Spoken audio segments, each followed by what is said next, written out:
Hola, bienvenidos a Justo en la Diana, el programa que analiza el hecho noticioso en todos sus círculos de acción. Durante 2 días, Bruselas fue el centro de una reunión que no sucedía hace 8 años. Los 60 países de 2 continentes, 33 de la Comunidad de Estados Latinoamericanos y Caribeños y 27 naciones de la Unión Europea se encontraron después de casi una década en la cumbre Unión Europea-CELAC para retomar tratados pendientes, renovar compromisos y llegar a acuerdos en distintos ámbitos. Temas como la cooperación entre ambos bloques, la paz, la seguridad del planeta y el comercio estuvieron sobre la mesa. ¿Qué pasó en esta cumbre y a qué acuerdos se llegaron? ¿Cómo se encuentran las relaciones entre la Unión Europea y la CELAC? Lo analizamos hoy, justo en la Diana.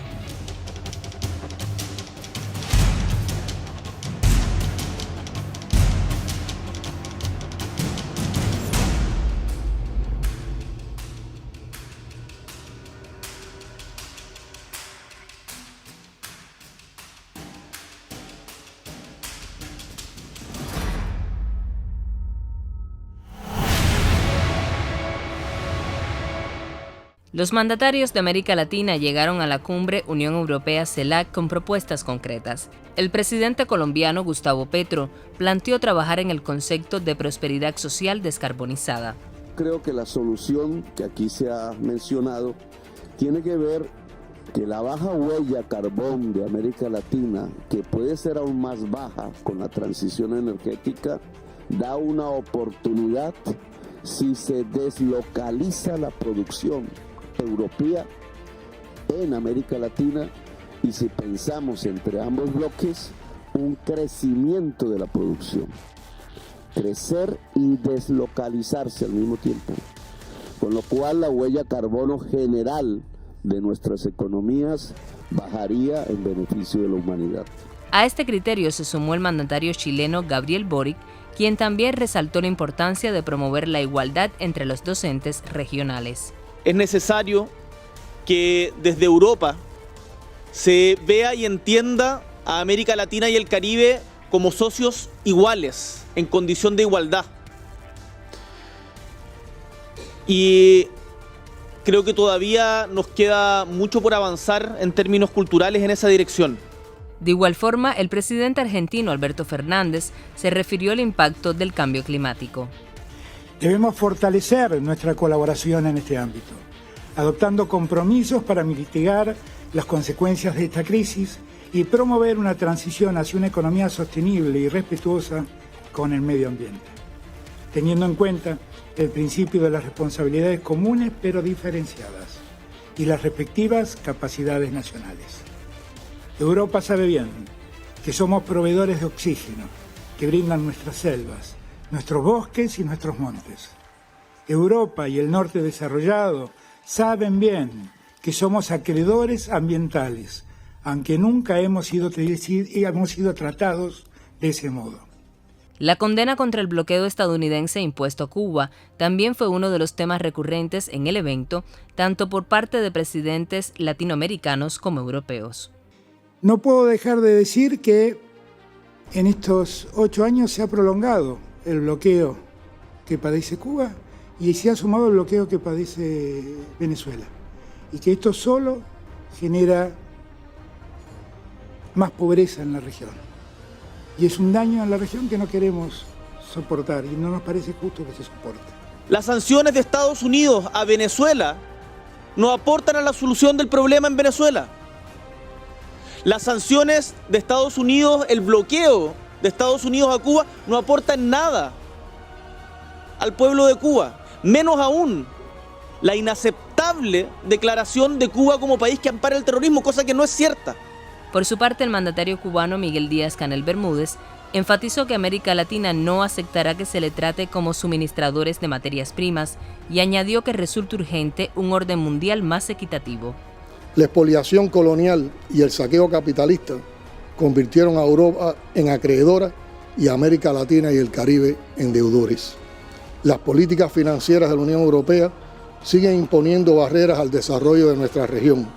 Se requiere, como se ha planteado aquí por varios, una reforma integral de la arquitectura financiera heredada de la Guerra Fría y de Bretton Woods y buscar soluciones al grave problema de la deuda externa que hemos pagado varias veces. Los representantes del Caribe abogaron por que Europa haga mención al tema de la reparación histórica por los daños de la esclavitud. I'm very hopeful that we will see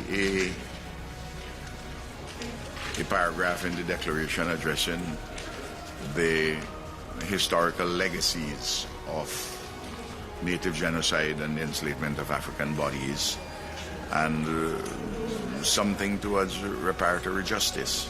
Con más puntos en común que en épocas precedentes y un contexto que obliga a las alianzas multipolares, la CELAC y la Unión Europea hicieron de esta cumbre un encuentro fructífero. Ahora queda esperar porque los acuerdos se materialicen en un mediano plazo. Hoy contamos en el estudio con la participación de Claudia Marín Suárez, especialista del Centro de Investigaciones de Política Internacional. ¿Cómo estás, Claudia? Qué bueno que puedas acompañarnos en esta ocasión. Muy bien, muchas gracias por la invitación. Para comenzar con el análisis, esta cumbre de la que hablábamos tiene lugar luego de 8 años. ¿Por qué hubo tanto distanciamiento entre una cita y otra? ¿Podemos decir que se habían enfriado las relaciones entre ambas organizaciones o fue por cuestiones políticas que se mantuvieron aislados en este tiempo? Sí, efectivamente, Diana, la última cumbre CELAC-Unión Europea se realizó en el año 2015 y desde esa fecha para acá no se habían vuelto a realizar cumbres presidenciales entre ambos bloques regionales. Esto se debe fundamentalmente a tensiones, como bien has dicho, políticas entre ambos bloques que en buena medida estuvieron asociadas a tensiones o a la reticencia europea a sentarse en la misma mesa con el presidente legítimo de Venezuela, Nicolás Maduro. Recordemos que incluso luego los países de la Unión Europea, incluso países latinoamericanos, reconocieron al ilegítimo, ilegal y autoproclamado gobierno interino de Venezuela en la figura de Juan Guaidó. En este periodo la CELAC también, debido a los cambios en el escenario, entre otros factores, en el escenario político regional y el giro a la derecha en muchos gobiernos o en varios gobiernos de la región, la CELAC también sufrió un proceso de ralentización de su dinamismo, y esto también es parte de esta situación y de este proceso que hemos visto en estos años en cuanto a la relación birregional. Esa coyuntura ha cambiado en este momento. Ciertamente ha habido una voluntad de retomar la actividad de la CELAC como bloque regional en representación de los países de América Latina y el Caribe, sobre todo a partir de la presidencia pro tempore mexicana, que además fue muy exitosa en este proceso. También ha habido un cambio en la posición, en la política hacia Venezuela, tanto de Estados Unidos como de los países europeos.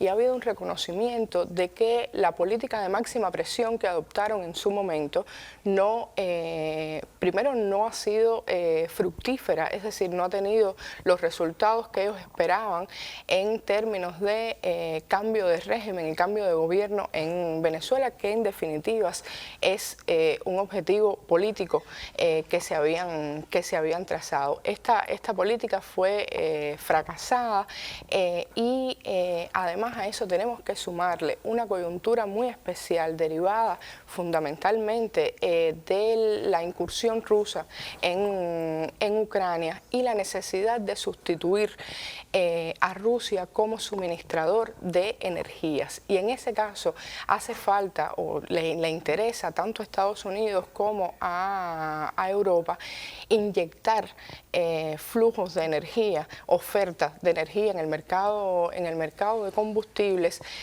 para suplir un poco el déficit de combustibles del suministro ruso. Ahora bien, Claudia, hablemos sobre los temas que se trataron en esta cumbre y también las propuestas. ¿Qué propuestas llevó América Latina a esta cumbre? Mira, en esta cumbre se trataron una multiplicidad bastante amplia de temas que le interesa, yo creo, a ambos bloques tratar de conjunto. América Latina y Europa están ciertamente o parten ciertamente de posiciones diferentes. Tienen realidades distintas, tienen niveles de desarrollo diferenciados y obviamente eso implica que las capacidades para hacer propuestas y para sostener esas propuestas con recursos sea también diferente. diferenciada. América Latina muchas veces termina gestionando las propuestas que vienen o que parten de la iniciativa de sus contrapartes foráneas, ¿no? Entonces, desgraciadamente también pasa que América Latina no logra coordinar o no logra ponerse de acuerdo en cuáles son sus intereses y cuáles son los mínimos denominadores comunes para lidiar con actores externos con los cuales la relación ciertamente es muy asimétrica. Entonces yo creo que ese es un punto importante que América Latina debería propiciar y debería estimular de cara a convertirse en un bloque con peso a nivel internacional y con influencia a nivel internacional en el marco de las transformaciones del orden global que están teniendo lugar y de los realineamientos geopolíticos y las alianzas en el ámbito internacional. No obstante, eso no quiere decir que no haya posiciones específicas, individuales, incluso compartidas por la región, que se hayan hecho notar en el marco de la cumbre y que finalmente incluso algunas de ellas se hayan incluido en la declaración final. Europa es el principal inversionista en América Latina y el Caribe si tenemos en cuenta el stock de inversiones que hay en la región, y es un cooperante muy importante. Ciertamente en términos de comercio ha sido desplazado por otras potencias, como es el caso de China en los últimos años. A América Latina le interesa lógicamente captar inversiones para sectores que son importantes para el desarrollo de la región. Esos sectores incluyen, entre otros, por ejemplo, las inversiones en infraestructura, incluyen también las inversiones no solo en la extracción de recursos naturales estratégicos de los cuales América Latina es productor y exportador, sino también los procesos de industrialización de esos recursos. A América Latina le interesa muchísimo el impacto, atender y mitigar el impacto del cambio climático, los efectos adversos del cambio climático en la región, que particularmente en el área del Caribe, del Gran Caribe, se hacen notar muchísimo. Por tanto, necesita recursos para contener esa amenaza compartida que tienen varios países de la región.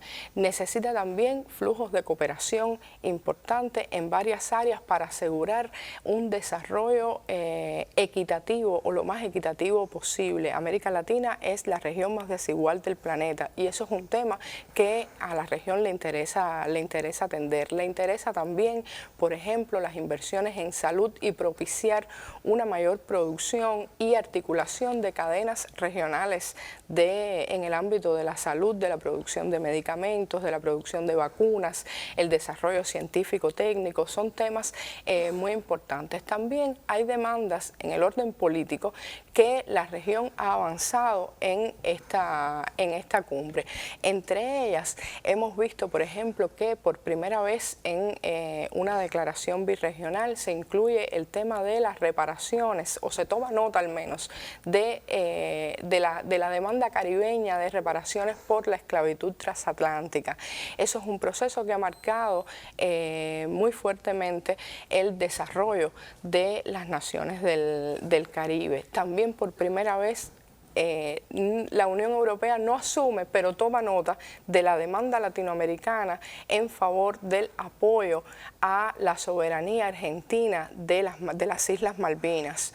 Esto lógicamente también es una derivación o una consecuencia del Brexit, de la salida del Reino Unido, que era quien mantenía una posición lógicamente dura en ese sentido. En la declaración también se incluyó un apoyo al proceso de paz en Colombia. Esos son aspectos muy importantes. La región de manera unánime y reiterada, de hecho ambas regiones, la Unión Europea también, asumen en organismos multilaterales y en foros incluso regionales apoyo a la demanda cubana de fin del bloqueo económico, comercial y financiero de Estados Unidos sobre sobre Cuba y la condena a las sanciones económicas unilaterales que impone Estados Unidos y también algunos países de la Unión Europea hacia países de la región. Evidentemente es un grupo heterogéneo de propuestas que incluyen también el ámbito económico, el ámbito social y el ámbito político. Claudia, te propongo hacer una primera pausa. Tenemos otros elementos para compartir relacionados con la cumbre y volvemos en solo minutos.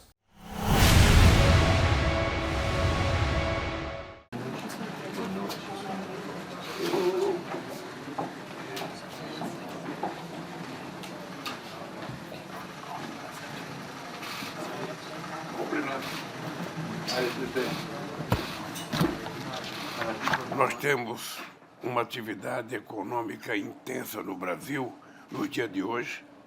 Queremos compartilhar essa intensidade da atividade econômica com os nossos parceiros da União Europeia.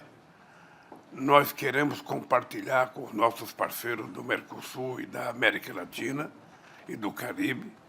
E mais importante ainda, nós queremos aprofundar com a União Europeia a discussão sobre a questão não apenas do desenvolvimento industrial, do crescimento econômico, mas queremos discutir profundamente a questão climática. E este ano, ao apresentarmos agora no mês de agosto um programa de desenvolvimento do Brasil, estará incluído nesse programa um grande programa de transição energética, programa esse que nós queremos convidar a União Europeia a participar porque será possivelmente o mais profundo programa de transição energética feita nessa época num país em desenvolvimento. I want to thank you for your participation at the CELAC Summit. Your presence adds to a historic dimension. It's the first summit between the European Union and our Latin American and Caribbean partners in 8 years. The world has certainly changed during that time. We went through a global pandemic, we have a major war on European soil, and we are confronted with the generational challenge of climate change. So we need our close friends to be at our side in these uncertain times. Regresamos con el análisis. Claudia, ¿qué propuestas llevó Europa? Primero hablábamos de América Latina, ahora Europa, ¿qué propuestas llevó a esta cumbre? Mira, yo creo que Europa tenía 3 intereses duros para posicionar en la cumbre. El primero de ellos, que además no logró por la posición que asumió América Latina y el Caribe en ese sentido, era buscar un posicionamiento más duro, más enfático de condena a Rusia respecto a al conflicto en Ucrania. Eso no se logró precisamente porque la región defendió la posición de no involucrarse y no alinearse en un conflicto que le es ajeno. América Latina tiene aprobada una declaración desde 2013 de declarar la región como zona de paz. Por tanto, un tema importante es mantener una posición soberana de no involucrarse en conflictos bélicos ni alinearse con potencias involucradas en los conflictos a nivel internacional. Y por el contrario, abogó por una solución pacífica, por buscar por la vía del diálogo y de la negociación una solución al conflicto que trajera una paz duradera y sostenible en esa área del mundo. En segundo lugar, yo creo que hay una proyección en un marco mucho más amplio de competencia o contención con China, y eso se refleja en la iniciativa Global Gateway de la Unión Europea, a través de la cual se han anunciado inversiones en América Latina y el Caribe por 45.000 millones de dólares. Si comparamos ese monto con el monto que se ha destinado a insuflar el conflicto en Ucrania, algunos se preguntarían si realmente es suficiente para inversiones y para la promoción del desarrollo en la región. Y un tercer elemento, yo creo que a raíz precisamente del declive o del retroceso estratégico, pudiéramos decir, de Europa en el orden internacional y de una posición, en mi opinión, subordinada que ha asumido respecto a la posición dominante de Estados Unidos para enfrentar su declive hegemónico, también a Europa le interesa en ese marco general y más amplio retomar un poco lo que llamó en su momento autonomía estratégica y que ciertamente está bastante cuestionada. Y para eso le hace falta acercarse a América Latina y lanzarse como un socio extrarregional de peso. Entonces creo que por ahí van las cuestiones que a Europa le interesa, a la Unión Europea le interesa lanzar en América Latina. También ha habido alianzas en el ámbito digital. No olvidemos que la tecnología es una de las áreas donde la disputa estratégica se visualiza con más énfasis. Entonces el tema del cambio climático, las energías, el acceso a energías y a recursos naturales estratégicos que América Latina ciertamente posee, también le interesa a Europa y lo intentó trasladar a través de estos planes. A tono con este tema que tú mencionabas ahora al final, Estados Unidos se mantuvo al margen de esta cumbre porque no forma parte de ninguna de las dos organizaciones, pero tiene intereses en ambas regiones. ¿Le preocupa a Washington el acercamiento de la Unión Europea con América Latina? Estados Unidos siempre ha sido reacio o siempre ha sido muy susceptible, muy sensible a la presencia de otras potencias extrarregionales en lo que considera su patio trasero o su zona de influencia más importante, ¿no? más cercana.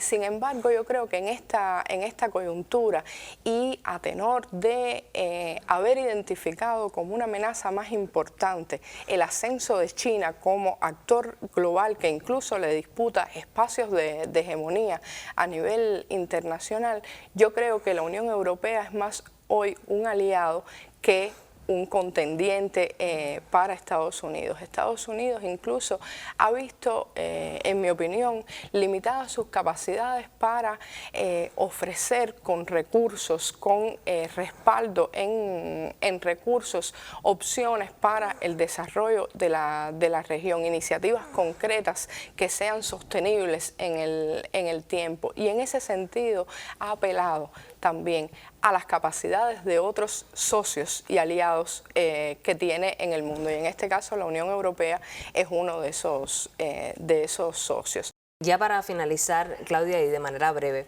los resultados de la cumbre, ¿qué beneficios van a traer para los países de América Latina, los acuerdos de los que tú me hablabas, también para Europa, y cuáles son las potencialidades que tienen ambas organizaciones para en un plazo mediano ver estos resultados más concretos? Yo creo que potencialidades para desarrollar una relación existen, porque existen intereses comunes. A Europa le interesa y a América Latina también los temas del cambio climático, los temas vinculados a la transición de la matriz energética, al desarrollo de tecnologías que favorezcan esa transición.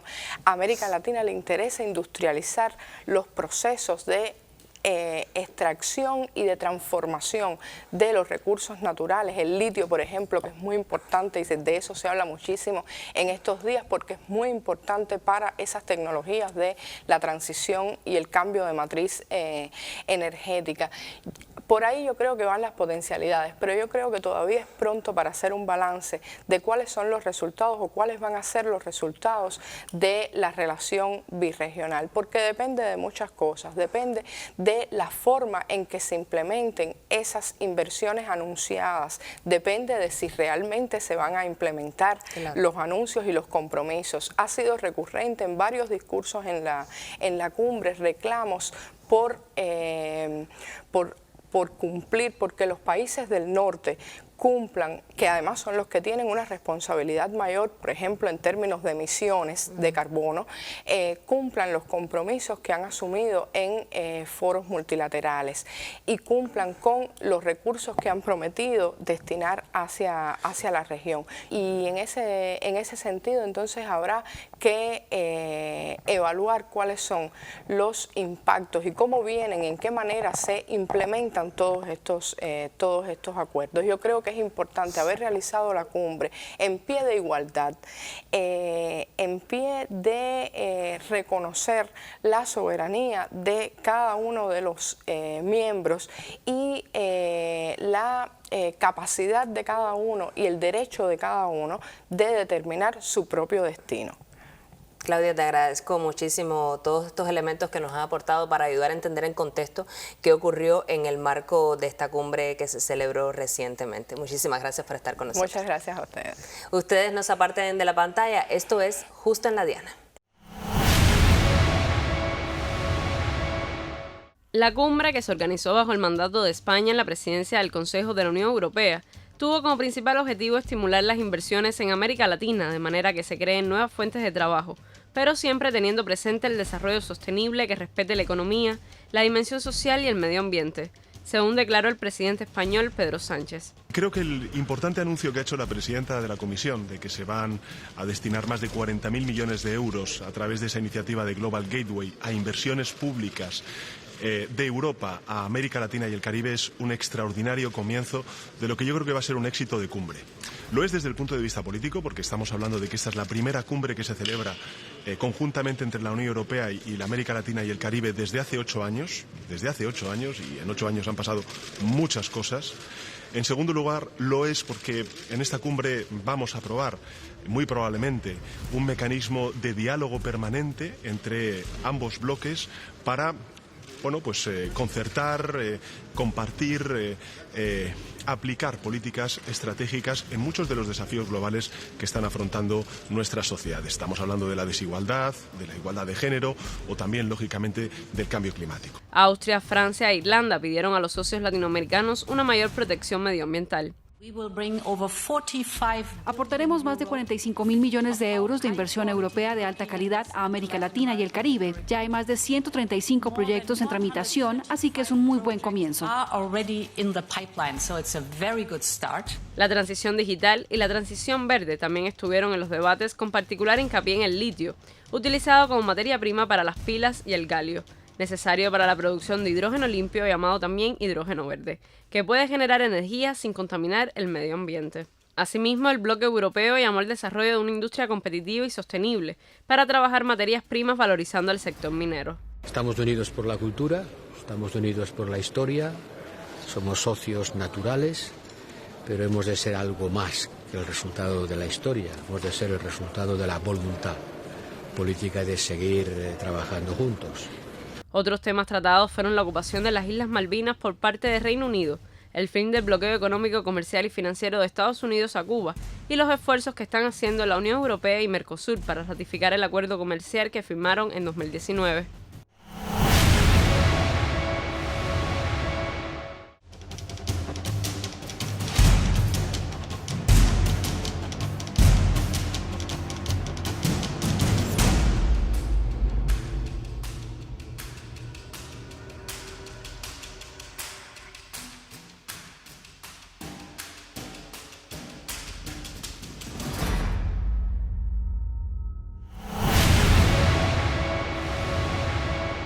Entre los 41 puntos de la declaración se menciona que es fundamental contar con un sistema multilateral justo, inclusivo, que asigne recursos adecuados al desarrollo sostenible, que dé respuesta a las necesidades específicas de los países más vulnerables, refuerce el nivel de participación y garantice la representación de los países en desarrollo y su acceso a los recursos financieros necesarios.